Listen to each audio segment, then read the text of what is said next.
Rain lashes the windows of Flight 305 as a stranger in a dark suit quietly slips a note to the stewardess. Her hands tremble as she reads the words, "I have a bomb." Fear takes hold. Passengers remain blissfully unaware. Tonight, on Thanksgiving Eve 1971, something utterly unthinkable is about to unfold. A man in his mid-40s, calm and unassuming, settles into seat 18C. He gives his name as Dan Cooper when he buys his ticket in cash. No identification needed.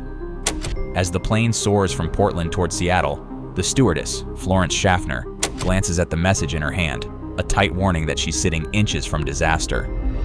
Cooper cracks open his briefcase just enough to show wires, red sticks, and a battery, enough to convince her the threat is all too real.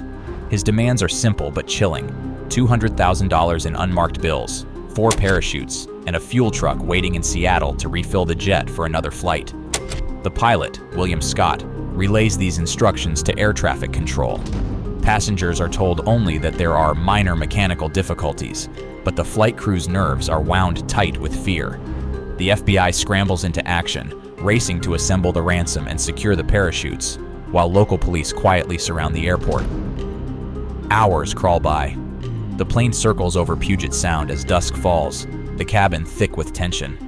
On the ground, agents hurriedly photograph each bill. When the jet finally lands, Cooper releases the hostages, except for a skeleton crew.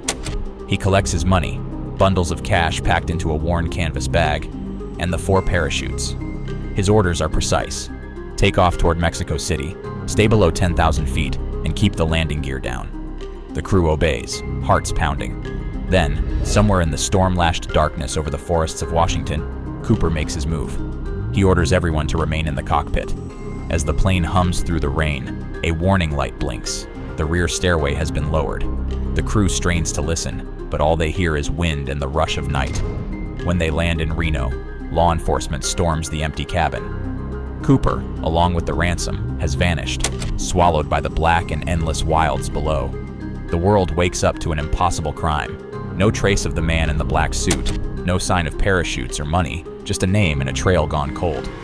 Despite exhaustive searches of the rugged wilderness and thousands of tips, the man called D.B. Cooper was never found. The cash he took disappeared, with only a few faded bills ever turning up decades later along a muddy riverbank. Investigators chased countless leads, but the truth remained just out of reach.